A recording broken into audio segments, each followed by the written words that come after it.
పోలవరం జిల్లా రంపచోడవరం జూనియర్ కళాశాల ప్రాంగణంలో గురువారం రాష్ట్ర ప్రభుత్వం ప్రతిష్టాత్మకంగా నిర్వహిస్తున్న 2 ఏళ్ల నమ్మకం అభివృద్ధి సంక్షేమ కార్యక్రమం ఘనంగా జరిగింది.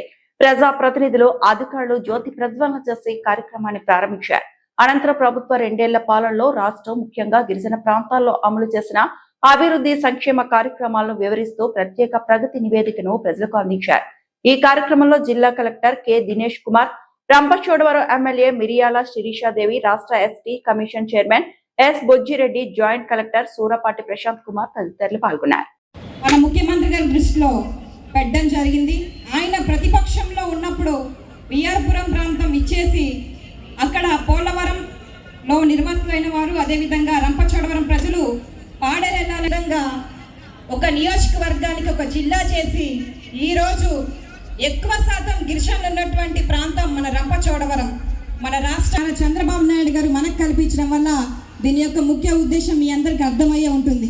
నాడు అన్న ఎన్టీ రామారావు గారి దయ వల్ల మనము పక్కా చేనేత దుస్తులు మనం ధరించుకున్నాము, పక్కా గృహాలు మంజూరు చేశారు. అదేవిధంగా 2 రూపాయల కిలో బియ్యాన్ని కూడా ఏజెన్సీలో జీవో నెంబర్ 3 కూడా ఉద్యోగాలు బాట పట్టారంటే అది తెలుగుదేశం. ముఖ్యమంత్రి గారు ఒకటే చెప్పారు, అప్పుడు చెప్పేది ఇప్పుడు చెప్పేది గిరిజనులకి మన ముఖ్యమంత్రి గారు మాకు తెలియజేస్తూనే ఉన్నారు. కాబట్టి ఈ జీవో 3 ఉందని మరొకసారి పాటు ఎన్నికల 5 ఏళ్ల పాలనలో పడినటువంటి కష్టాలు, నష్టాలు ఇవన్నీ గుర్తించి 2024 సమయం ఎన్నికల సమయంలో ముఖ్యమంత్రి గారు మనకి ఇవ్వడం జరిగింది. ఇప్పుడు 4, 5, 5, 6 పిల్లలున్నా సరే ప్రతి పిల్లవాడికి 15,000 రూపాయల చొప్పున తల్లి అకౌంట్లో జమ చేయడం జరుగుతూ ఉంది. అదేవిధంగా దీపం పథకం మీ అందరికీ తెలుసు, పరిచయం చేసిందే మన చంద్రబాబు నాయుడు గారు. ఈరోజు 3 గ్యాస్ సిలిండర్లు ఉచితంగా దీపం పథకం ద్వారా మనకి ఇస్తా ఉంది.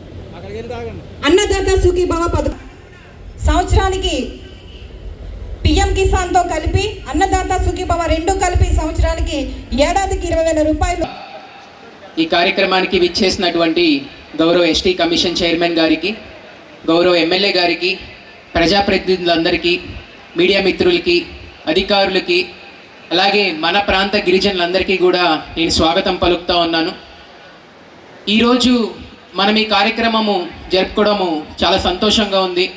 మీరు చూసినట్లయితే మన గౌరవ ప్రధానమంత్రి గారు సెంట్రల్ గవర్నమెంట్లో గవర్నమెంట్ ఫామ్ చేసి 12 సంవత్సరాలు కావడం, ఈ 12 సంవత్సరాలు కూడా వికాస్ విశ్వాస్ అనేటటువంటి నినాదంతో మన భారతదేశ యొక్క చరిత్రని తిరగరాయడం కూడా మనందరం కూడా చూస్తూ ఉన్నాం. ఈరోజు భారతదేశము ప్రపంచంలోనే అతిపెద్ద ఆర్థిక వ్యవస్థగా ఆల్మోస్ట్ 4th అబ్జల్యూట్ టర్మ్స్లో కూడా పీపీపీ టర్మ్స్లో మనకి ఆవిర్భవించడము, దాన్ని పురస్కరించుకొని మరియు 2024 తర్వాత కూటమి ప్రభుత్వం ఫామ్ అయిన తర్వాత, ఎన్డీఏ గవర్నమెంట్ ఫామ్ అయిన తర్వాత ఈ 2 ఏళ్లలో ఈ 2 ఏళ్ల నమ్మకము, సంక్షేమం, అభివృద్ధి అనేటటువంటి నినాదంతో ఈ 2 చారిత్రకమైనటువంటి ఘట్టాన్ని సెలబ్రేట్ చేసుకోవడం కోసం మనందరం కూడా ఇక్కడ ఆసీనులమయ్యాం. సో ఈ కార్యక్రమానికి మీరందరూ కూడా విచ్చేసినందుకు ధన్యవాదాలు తెలుపుతూ ఉన్నాను. సో ఈ 2 ఇయర్స్లో గవర్నమెంట్ ఫామ్ అయిన తర్వాత చాలా సంక్షేమంకి సంబంధించినటువంటి యాక్టివిటీస్, అలాగే అభివృద్ధికి సంబంధించినటువంటి యాక్టివిటీస్ ఎన్నికల మేనిఫెస్టోలో ప్రభుత్వం ఇచ్చిన దాని విధంగా కూడా మనం అమలు చేయడం చూస్తూ ఉన్నాం. అందులో ముఖ్యంగా మన జిల్లాకి చాలా ప్రతిష్టాత్మకమైనది, చాలా ఇంపార్టెంట్ అయినది ఏంటంటే ఇచ్చినటువంటి హామీ మేరకు మన పోలవరం జిల్లాని కొత్త జిల్లాగా ప్రకటించడం. సో అది మన జిల్లా వాసులందరూ కూడా గర్వించదగ్గ అంశము. ఈ ప్రభుత్వానికి మనందరం కూడా ధన్యవాదాలు తెలియజేయాల్సినటువంటి అంశం.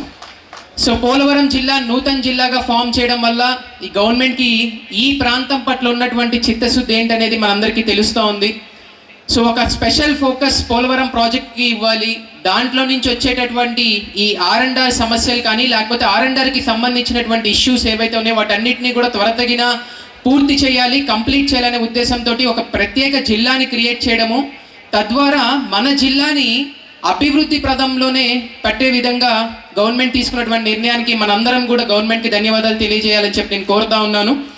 సో ఈ జిల్లా ఫామ్ అయిన తర్వాత ఈ లాస్ట్ 2 ఇయర్స్లో మనం చేసినటువంటి సంక్షేమము చాలా, అలాగే అభివృద్ధి చాలా ఎక్కువ పదంలో ఉంది. కేవలం నేను మీకు ఉదాహరణకి ఇవ్వడానికి డిపార్ట్మెంట్ వైజ్గా ఎంత స్పెండ్ చేసామో అదంతా కాకుండా కేవలం ఒక గుత్తిగా ఒక నెంబర్ ఇవ్వాలి అంటే ఈ సంవత్సరము మన పోలవరం జిల్లాలో అక్రాస్ ద డిపార్ట్మెంట్స్ అంటే వేరియస్ డిపార్ట్మెంట్స్ అన్ని డిపార్ట్మెంట్లో జరిగేటటువంటి అభివృద్ధి సుమారుగా గవర్నమెంట్ 4,000 కోట్ల రూపాయలు మన జిల్లాకు కేటాయించింది.